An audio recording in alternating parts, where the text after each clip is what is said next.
Welcome back, friends. I hope you've had a wonderful week filled with joyful, happy moments. But if you've had some challenging times along the way, I want you to know it's okay and that you're cared for. Now let's settle in for bedtime and get comfy and relaxed. Are you ready for the story? Then let's begin. Tonight's story is a retelling of the classic tale of Little Red Riding Hood. Once upon a time, in a quiet little village at the edge of a deep, dark forest, there lived a cheerful young girl named Red Riding Hood. She always wore a bright red cloak with a hood, a gift from her grandmother, and it made her easy to spot, even from a distance.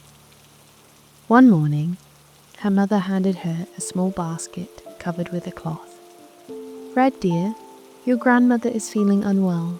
Could you bring her this basket of fresh bread, honey, and warm soup?" Red's eyes sparkled. She loved visiting grandmother's cozy cottage on the other side of the forest. "Of course, Mama," she said. Her mother smoothed her cloak and warned, "Stay on the path. Do not talk to strangers and go straight to grandmother's house. The woods can be scary." Red nodded. "I promise." And with that, she skipped off, humming to herself as she followed the winding forest path. The sun shone through the trees, casting dappled golden light on the path. Birds chirped, squirrels scurried, and Red picked up a few wildflowers for her grandmother. But as she bent down to pluck a particularly bright blue flower, a deep, velvety voice slithered through the air. "Where is such a sweet little girl like you off to this fine morning?" Red turned and gasped. A huge wolf stood beside the path, his thick fur black as night, his yellow eyes gleaming like lanterns. Though his sharp teeth showed a sly grin, he bowed his head politely. Red hesitated. She had been warned not to talk to strangers, but surely it wasn't bad to answer a simple question. "I'm taking this basket to my grandmother's house," she said, gripping the handle tightly. The wolf's eyes flickered with interest. "Ah, how kind of you. And where might your dear grandmother live?" Red hesitated again, but the wolf tilted his head in a friendly way. So she said, "At the other end of the forest, in the cottage with the blue door." The wolf smiled wider. "What a long journey for such small feet. Why not take the scenic way through the meadow? It's filled with butterflies and lovely smells." Red bit her lip. "Mama told me to stay on the path." The wolf sighed, shaking his head. "Such a shame. But if you must take the boring way, so be it." Then, with a final toothy grin, he turned and slipped into the trees, vanishing like a shadow. Red shivered.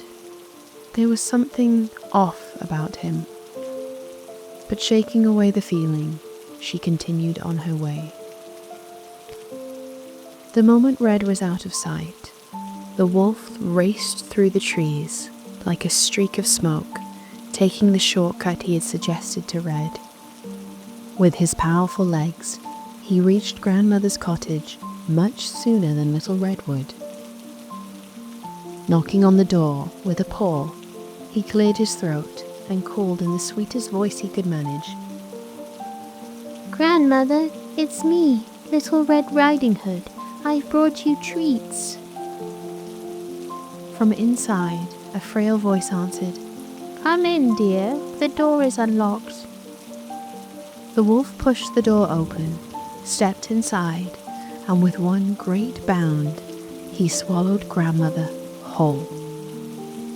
Then he snatched up her nightcap and shawl, put them over himself, and slipped into her bed, hiding his fairy paws beneath the blankets. Now all he had to do was wait. Not long after, Red knocked on the door. "Grandmother, it's me." Come in, dear. The wolf called, disguising his voice. Red stepped inside and frowned. The room felt darker than usual, the air musty. She tiptoed to the bedside and gasped. "Grandmother, you look different today." The wolf chuckled, his yellow eyes peeking from under the cap. Ah, my dear, that's just the candlelight playing tricks. Come closer, child. Red hesitated, but stepped forward. "Grandmother, what big ears you have." All the better to hear you with, my dear. "And Grandmother, what big eyes you have." All the better to see you with, my dear.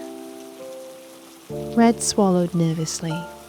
"And Grandmother, what big teeth you have." All the better to eat you with, the wolf roared, throwing off the covers and lunging at her. Red screamed and dodged just in time, dropping her basket as she ran for the door. But the wolf was faster. He grabbed her, yanking her backward. But just then, bam! The door burst open, and in charged the woodcutter, an axe in hand. "Let go of her, you beast," he bellowed. The wolf snarled and tried to flee, but with a mighty swing, the woodcutter struck him down. The wolf collapsed, and the woodcutter quickly checked his belly, noticing movement inside. "Stand back," the woodcutter instructed Red, and with careful precision, he made a small incision. To their astonishment, out popped Grandmother, unharmed but quite dazed. Red gasped, clutching her heart. "Grandmother, you're alive." Grandmother blinked, adjusting to the light. "Oh, what a frightful time that was." The woodcutter smiled reassuringly. "You're safe now, both of you." Red flung her arms around her grandmother. "Grandmother, I thought I'd lost you." "Not today, my dear." Grandmother laughed, hugging her back. While their backs were turned, the wolf very quietly snuck out of the house. That might not be the last time we hear about him. That evening, Red sat safely at home, sipping warm tea with her mother and her grandmother by the fire. Her mother stroked her hair. "You were very brave today, Red. But next time, no talking to strangers, and always, always trust your instincts." Red nodded. "I will, Mama. I promise." Outside, the moon shone over the forest, where somewhere deep in the shadows, a certain wolf nursed his bruises and plotted his next scheme. But as for little Red, she had learned her lesson very well. And now, we've come to the end of our story.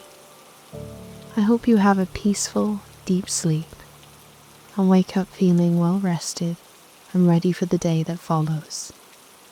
I will now leave you with peaceful rain sounds to help you fall asleep.